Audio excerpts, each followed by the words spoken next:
Bienvenue dans l'entretien. Je reçois aujourd'hui Christophe Brusset, ingénieur et auteur du livre intitulé « Aujourd'hui, on mange quoi ?», livre publié chez Flammarion. Bonjour Christophe Brusset. Bonjour Ali. 3 ans après, vous revenez parce que vous êtes donc l'auteur aussi d'un livre qui est important, qui s'intitule « Vous êtes fou d'avaler ça ». Vous venez de cette industrie agroalimentaire. Pourquoi un deuxième livre alors que vous avez dénoncé dans le premier les dérives de ce food business? Mais effectivement, il n'était pas du tout prévu d'en faire un deuxième. On a été surpris par le succès du premier déjà. Et ensuite, j'ai eu des demandes de tous les gens que je rencontrais, des lecteurs, qui me disaient « c'est bien, mais on veut que tu ailles plus loin, que tu nous expliques réellement le pourquoi des choses et comment consommer mieux. » Donc vous êtes un acteur de cet agro-business. Oui. Est-ce que ça a empiré depuis 3 ans? Parce que vous dénonciez déjà des comportements que vous avez assumés qui étaient terribles. Disons, je ne dirais pas que ça a empiré. Je dirais que il y a une résistance énorme de la part des grandes multinationales de l'agro-industrie et des distributeurs pour ne rien changer. Mais face à ça, il y a une demande des consommateurs pour du mieux, pour des produits plus naturels, plus bio, moins de pesticides, etc.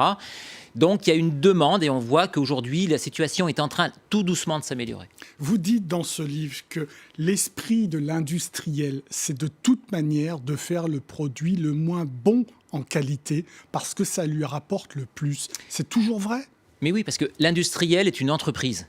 Il fabrique de la nourriture, mais il pourrait fabriquer n'importe quoi d'autre. C'est pas du tout on n'est pas dans une entreprise, une association de bienfaisance ou autre. On veut faire de l'argent. Donc, on produit le produit que demandent les consommateurs, qui sera le plus facile à vendre, qui sera le moins cher. Et qui sera de la malbouffe. Et aujourd'hui, on le constate. C'est-à-dire qu'aujourd'hui, on a une véritable épidémie mondiale d'obésité, de diabète. Aujourd'hui, la malbouffe, c'est la première cause de mortalité mondiale. Donc, c'est la première cause de mortalité au monde aujourd'hui, avec 12 millions de morts par an. Et ça, c'est lié à la malbouffe. C'est pas lié au fait que les gens sont plus sédentaires, font moins d'exercice ou prennent moins soin d'eux. La malbouffe, aujourd'hui, est la première cause de mortalité dans le monde. Qu'est-ce qui vous a fait basculer dans l'autre camp, c'est-à-dire reconnaître que ce que vous aviez fait quand vous étiez à la tête de ces entreprises, c'était pas bien? En fait, il y a un ras-le-bol. Pendant des années, j'ai supporté, j'ai fermé les yeux, donc j'étais dans un environnement qui ne me permettait pas réellement de prendre du recul. Et puis à un moment, il y a eu la goutte d'eau qui a fait déborder le vase. C'était quoi? Ça a été l'affaire, ce qu'on a appelé l'affaire Findus ou l'affaire des lasagnes au bœuf. Cheval. Lasagne au cheval. C'était en fait du cheval. Ouais. En fait, je me souviens très bien qu'il y avait eu la même affaire quelques années auparavant. C'était des raviolis Leader Price à l'époque, qui contenaient de la dinde à la place de bœuf. Mais à l'époque, ça avait absolument fait aucun scandale, aucun tollé, etc. Quelques années après, et moi, donc, étant du milieu, j'avais cette affaire en tête. Quelques années après, on a la même chose, on a du cheval à la place du bœuf, et là, par contre, c'est un scandale planétaire. Et là, je me suis dit, tiens, la perception des consommateurs a changé, les gens ne veulent plus se laisser manipuler, veulent la vérité, on leur dit qu'il y a un scandale, et ils veulent savoir aller jusqu'au bout des choses. Donc je me suis dit, la mentalité a évolué. Et ensuite, comme je suis l'affaire, je vois défiler des politiques à la radio, à la télé, nous expliquer que tout est sous contrôle, que c'est magnifique, que l'agroalimentaire en France est la meilleure du monde, qu'il n'y a rien à voir. Vous n'y croyez pas. Comme à chaque fois. Ouais. Et en face, moi qui viens du milieu, qui travaille dans l'agroalimentaire depuis 25 ans, je me dis oui, mais il y a quand même des choses qui ne vont pas. Et ça, c'est silence radio total de la part des industriels et des politiques. Et je me dis, quelqu'un va bien dire quelque chose. Et personne ne dit rien. Et là, je me suis dit, bon, moi, peut-être que je peux dire des choses. Et là, c'est là où j'ai eu envie d'écrire et de décrire ce que j'avais vu. Alors, ce qui est important, si on reprend votre exemple de viande de cheval, c'est ce qu'a montré ce cas-là, c'est une espèce de géopolitique de la malbouffe, ce que vous décrivez très bien dans votre livre. Effectivement, dénoncer, c'est une chose, mais ce que je souhaite, moi, c'est expliquer et éduquer pour que les consommateurs puissent faire des choix, militer et demander des améliorations en connaissance de cause. Aujourd'hui, on est dans un monde mondialisé, donc le cheval, le bœuf, enfin n'importe quel ingrédient voyage, est produit dans différentes usines. On fabrique le même produit partout dans le monde et il est distribué à l'échelle mondiale. On voit les mêmes marques partout dans le monde, les mêmes sodas, les mêmes hamburgers, la même malbouffe partout dans le monde. Et j'ai voulu expliquer effectivement comment était organisée une entreprise agroalimentaire, comment on réfléchissait, comment était la mentalité dans ces industries-là, pourquoi on arrivait à une telle situation catastrophique aujourd'hui, pourquoi la malbouffe tuait autant de gens, pourquoi l'industrie refuse complètement d'évoluer, de changer, de se remettre en cause, pourquoi les politiques sont autant complices de l'industrie, Donc tout ça, j'ai voulu l'expliquer avec mes connaissances, mais j'ai mis 3 ans à écrire ce livre parce que aussi j'ai voulu étayer ce que j'avais vu, ce que je connaissais, de données, d'études, de preuves, de comptes rendus de la DGCCRF, etc. Donc tout ce que j'ai dit, j'ai voulu le prouver par des faits, par des articles de journaux, et ça m'a mis 3 ans. Donc on se rend compte que la soi-disant traçabilité, c'est-à-dire des choses qui sont produites dans un coin de l'Europe, sont achetées par des courtiers ou des négociants dans un autre coin de l'Europe, transitent dans un autre pays, tout ça, en fait, ça rend l'industrie de l'agrobusiness totalement opaque. En fait, la traçabilité, il faut bien avoir conscience que si on veut bien travailler, si on veut faire la traçabilité et la suivre, c'est parfaitement possible et c'est assez facile en réalité. Je suis, moi, acheteur agroalimentaire depuis 25 ans. J'ai un 3e cycle en achat agroalimentaire. Enfin bref, je suis ingénieur agroalimentaire. Quand je veux suivre un produit, du miel, de une viande, etc., je vais physiquement voir mes fournisseurs. Je vérifie les papiers.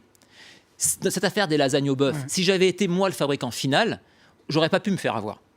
Sauf si j'avais voulu me faire avoir. Ah oui. Donc vous voyez, là, j'ai importé du miel, par exemple, de Chine. C'est un produit que je connais bien, j'en parle souvent, puisque c'est un scandale qui a démarré avant que je m'en occupe, pendant que je m'en occupe, et qui continue encore aujourd'hui avec la complicité des pouvoirs publics. Donc, un très mauvais miel, c'est ce que vous voulez bourré de pesticides. C'est ce que je dis, c'est ce que le FC Que Choisir dit, c'est ce que la Commission européenne dit. Donc on constate, mais on fait rien. Ça, c'est magnifique. On constate que la situation est catastrophique, mais surtout on fait rien. Donc ce que je veux dire, c'est que la traçabilité n'est pas le problème. On peut réellement suivre un produit de A à Z. Il suffit de se déplacer. En France, moi, quand je travaillais en France, j'allais voir mes fournisseurs dans tous les pays d'Europe. Je voyageais dans presque tous les pays du monde. Donc on se déplace physiquement, on va voir. Mais ce que je veux dire, c'est que souvent, quand un produit est fraudé, frauduleux, on le sait.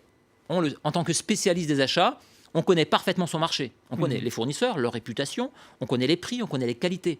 Quand quelqu'un vient à vous et vous dit « j'ai de la viande de bœuf 30% moins cher que le prix du marché », il y a signal un loup. Rouge. Voilà, il y a un cheval. Il y a un loup. Il y a un cheval sous le bœuf. Vous voyez, quelque part, c'est... Et pourtant, ce produit-là, vous l'avez acheté, vous l'avez mis en rayon. C'est ça qui est incroyable. Notamment sur le thé, ce que vous décrivez. Sur le thé, sur le miel, sur la tomate de Chine. Donc vous alertez les autorités françaises en disant ce thé n'est pas bon, il est pesticidé à mort, mais on vous laisse le mettre en rayon. Mais j'ai pas besoin de les avertir, les autorités sont au courant, la DGCCRF est au courant. Quand ils ont fait des études, quand Que Choisir a fait des études en 2014, ils ont trouvé 30% du miel qui était fraudé. Donc quand la Commission européenne a fait des études l'an dernier, ils ont trouvé que 20% du miel était fraudé. Donc vous voyez, entre 20 et 30% du miel qui entre en Europe, essentiellement du miel chinois, est frauduleux. On le sait, donc voilà. Donc vous dites, c'est l'une de vos idées reçues, il ne faut pas croire que l'État ou les autorités vous protègent. Exactement. Il faut bien avoir conscience qu'avec la puissance de l'industrie, là on parle de l'industrie agroalimentaire, mais c'est pareil pour la banque, pour l'électronique, pour la chimie, on l'a vu avec les pesticides.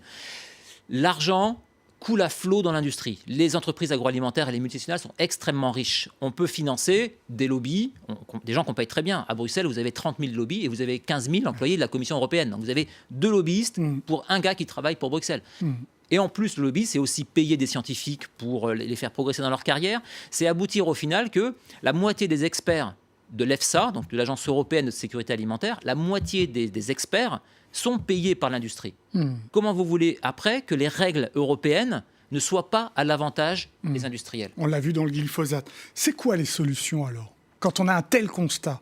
Les solutions, c'est qu'aujourd'hui, il n'y a qu'une seule solution, c'est que les consommateurs se prennent en main.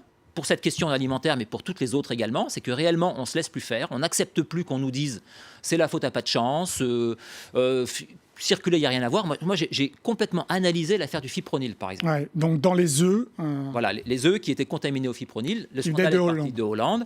Ça a été... Donc la Hollande, quand ils se sont rendus compte, ils ont étouffé l'affaire, n'ont pas parlé. C'est ce qu'aurait fait la France aussi, je vous rassure. Les œufs, finalement, le scandale a été détecté en Belgique. C'est les Belges qui ont lancé l'alerte. Ça a été bloqué en Allemagne. En France, on nous a dit, comme d'habitude, comme avec le nuage de Tchernobyl, etc. En France, non, il n'y en a pas. Voilà. Quand les associations de consommateurs comme Foodwatch ont dit, bon, il n'y en a pas, mais donnez-nous les éléments. On nous a dit, voilà, on les a pas, c'est trop compliqué. Attendez, repassez voir, donnez du temps, machin. Pendant ce temps-là, les éléments qui étaient connus ont été donnés aux industriels. Donc, les informations existaient. Moi, par chance, j'ai pu récupérer ces informations. Donc, je sais pertinemment les quantités qui ont été importées, qui les a importées. Et en fait, en France, ça a été écoulé en France dans les produits. On a importé quand même l'équivalent de 5 millions d'œufs contaminés. Et ces 5 millions d'œufs contaminés ont été consommés. Mais alors, comment on fait concrètement? Pouvoir, vous dites que, là aussi, idée reçue, c'est pas parce qu'on n'a pas d'argent qu'on ne peut pas bien se nourrir. Comment on fait? Déjà, on adhère à des associations comme Foodwatch. On Ouais. soutient ces gens-là qui se battent pour nous. Moi, je suis adhérent Foodwatch, je suis adhérent Anticorps, par exemple. Ouais. Il faut soutenir des gens qui se battent pour que les choses changent, premièrement. Il faut arrêter de voter pour des gens les yeux fermés, qui vous promettent et qui ne tiennent pas. Bon, ça, aujourd'hui, on commence à le réaliser. Et ensuite, au niveau personnel, il faut acheter des produits qui soient moins transformés, moins industrialisés, des produits bruts, se remettre un peu à cuisiner. Ouais. Et c'est pas plus cher. Et au final, c'est pas plus cher si on change ses habitudes. Mhm. C'est-à-dire que, effectivement, acheter du bio, ça reviendra plus cher qu'un produit conventionnel équivalent. Mais ce qu'il faut faire, c'est d'une part éliminer les produits nocifs qui apportent rien. Je pense par exemple au soda, aux confiseries, aux snacks, aux chips. Ces produits-là n'apportent que du gras, du sucre, enfin que des produits chimiques. Et se faire confiance et suivre sa logique. Merci beaucoup Christophe Brusset pour vos réponses. L'entretien est terminé, mais évidemment, comme d'habitude, vous pouvez les retrouver sur france24.com. Au revoir.